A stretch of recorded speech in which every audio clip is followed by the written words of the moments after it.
Welcome to our financial success segment. Today we're talking about mastering financial intelligence. Mastering financial intelligence. Recall that in one of our episodes we talked about how you can create multiple streams of income, and we established that after you have identified your primary stream of income and then you begin to get income, that you need financial intelligence to create other streams of income from your primary stream of income. That is the essence of our talk today, because as a result of that we got lots of questions. Some people are asking, what is financial intelligence all about? What steps? What do I need to know in order to create multiple streams of income? In order to create wealth, what does financial intelligence entails? And so that is the issue we are discussing today. Mastering financial intelligence. And financial intelligence is a whole lot of processes and activities. So it's going to be a series beginning from today. So today you call it Mastering Financial Intelligence Part 1. So you need to know there are 3 things you can do with money. 3 things anybody can do with money. You can waste money, you can spend money, and you can invest money. Money can be wasted, money can be spent, money can be invested. These are the 3 options. These are the 3 things people can do with money. Now, somebody said that it is the foolish ones that waste money. You get money, comes into your hand, and all you think is about parties. People waste money through parties, unnecessarily expensive weddings. You are a salary earner, you spend all you have, all your savings, and you still borrow money to have weddings. That is wasting money. After wedding, people are entertained, but you don't have a place to go and sleep. You don't have a place on your own. You borrow expensive car to drive you on your wedding day. Lodge in an expensive hotel. Invite all the celebrities. And all of that is borrowed money. Even if it's not borrowed money, you at the end you have nothing left behind to take care of the family. You plan for the wedding, but you never plan for the marriage. That is wasting money. You have 5 children, and then the 6th one come. You see, throw a very big and expensive naming ceremony for your 6th child. That's wasting of money, in my own opinion anyway. So people waste money in different ways. People waste money that they don't have to buy things that they don't need to impress people who do not even care. And so why waste money? Why waste money? Why? That's what somebody said, that is the fools that waste money. May you not be a fool. Financial intelligence will teach you to save before you spend. Why do you need to save before spending? Because as human beings, our needs are insatiable. The things you want, the items you want are numerous. And so the money that comes to your hand, if you want to attend to all the things you want, you will discover that you will exhaust the money, and the want will still be there, and you have not saved.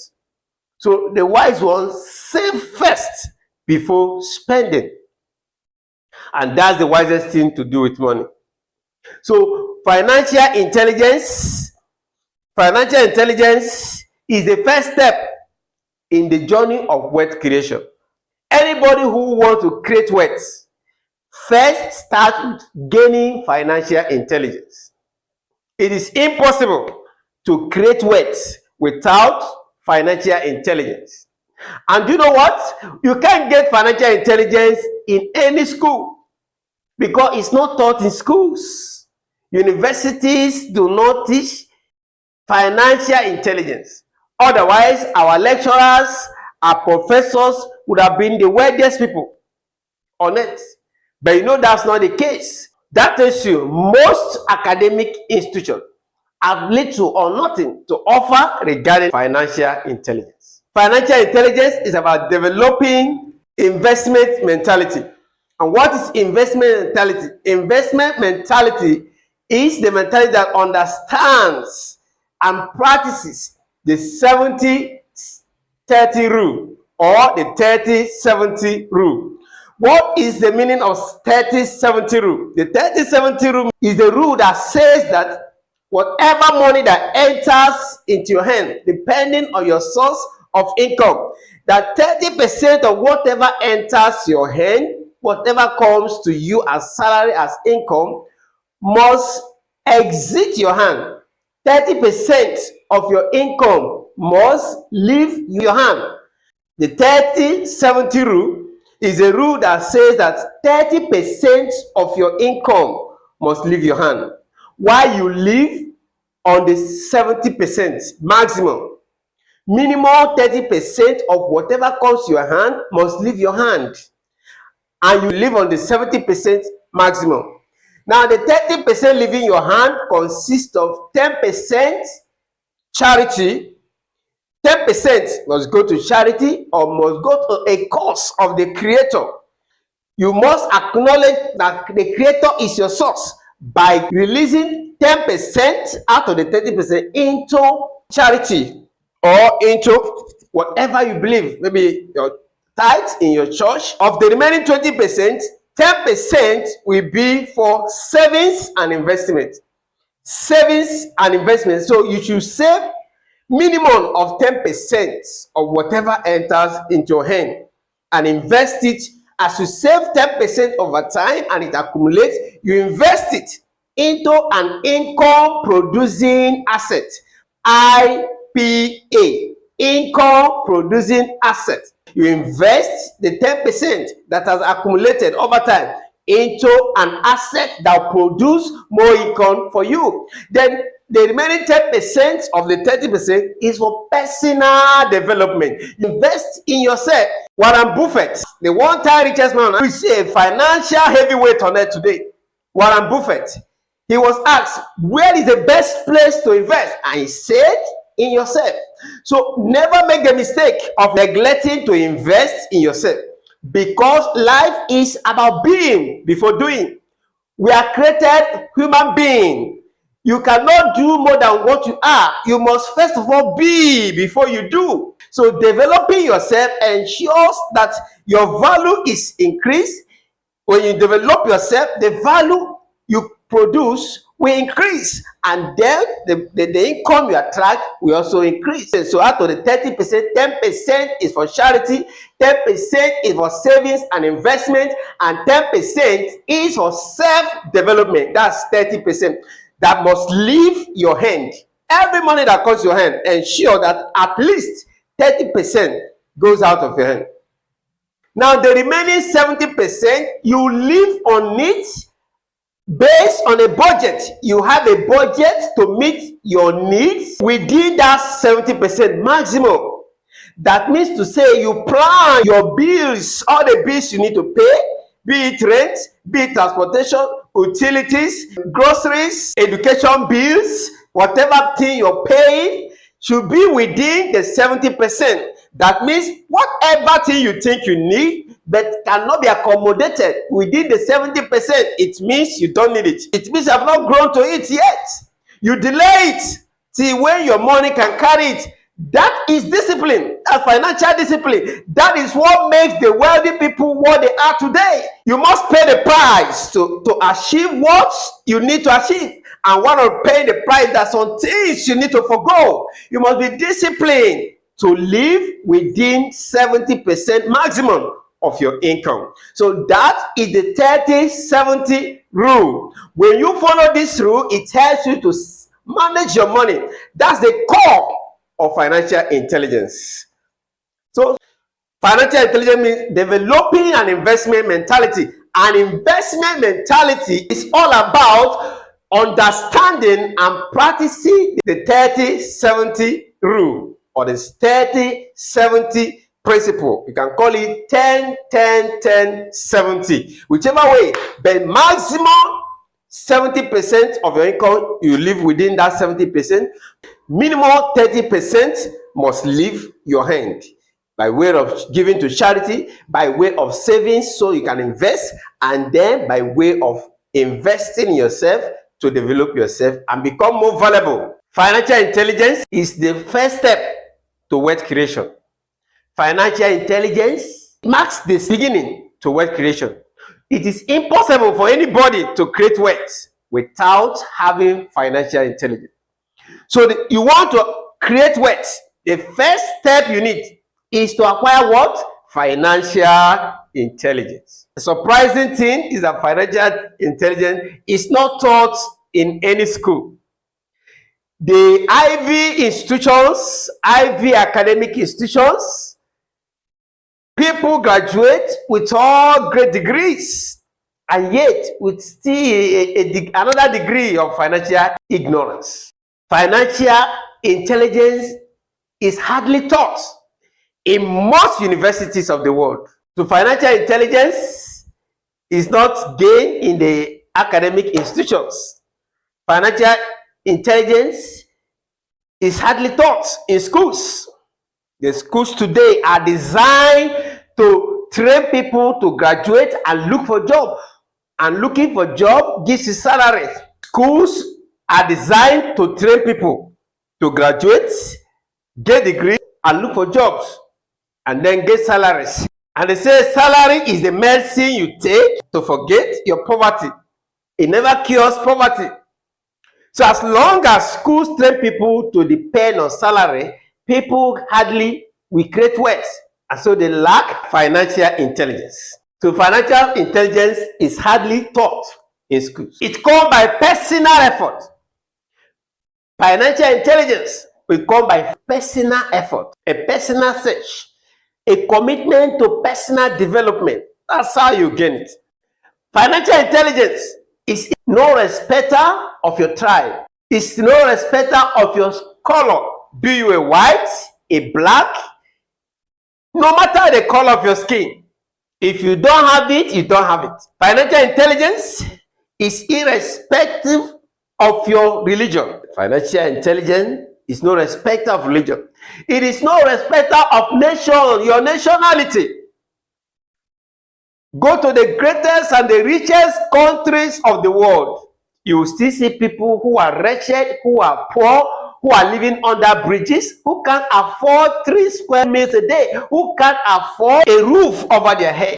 In the midst of abundance, so to say, financial intelligence does not come by your nationality. Your gender does not bring financial intelligence to you.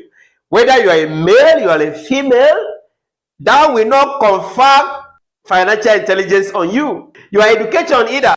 Some people study finance, different degrees, financial management, business management, and yet they know nothing about financial intelligence. They have a degree in finance, economics and finance, so to say, banking and finance, so to say, yet they still display a lot of financial ignorance in their daily life and financial management. It's a sad one.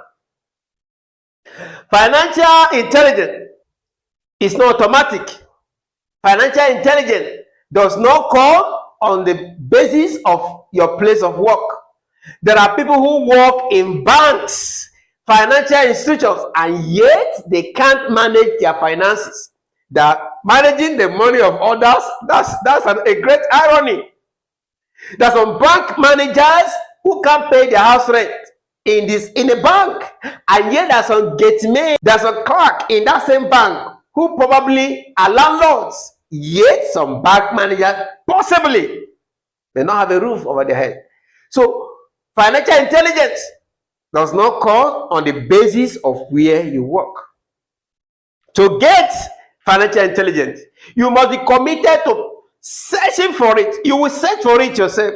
You search through personal development. Financial intelligence is all about developing investment mentality. Financial intelligence is about developing investment mentality. Financial intelligence is understanding of how money works. To understand how money works. Financial intelligence will make you to understand what is money. What is money?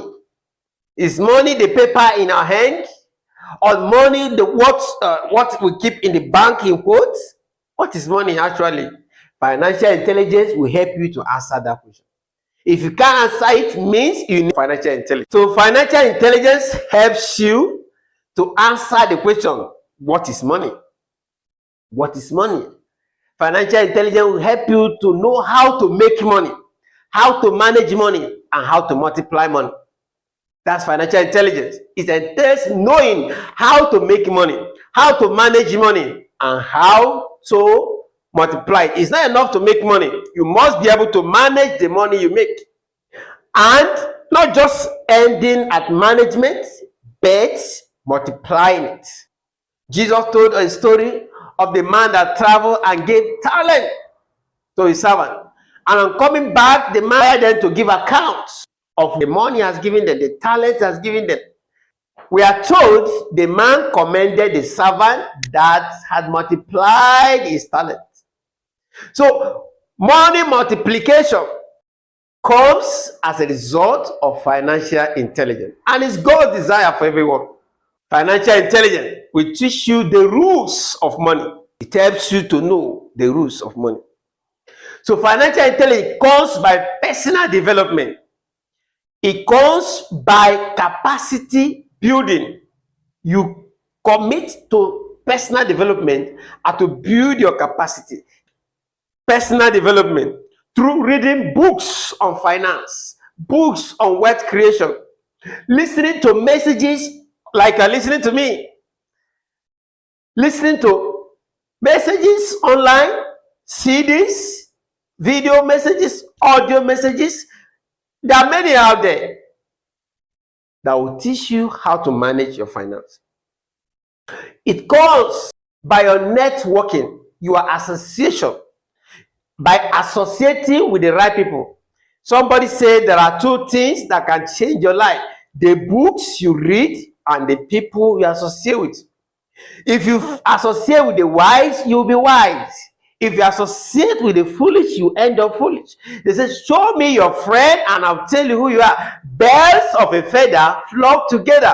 If you want to gain financial intelligence, one of the ways you can do that is by associating with those who are successful, those who are financially successful, those who have achieved the financial goals that you can look up to and learn from them. It also comes through attending trainings, attending seminars on wealth creation and money management.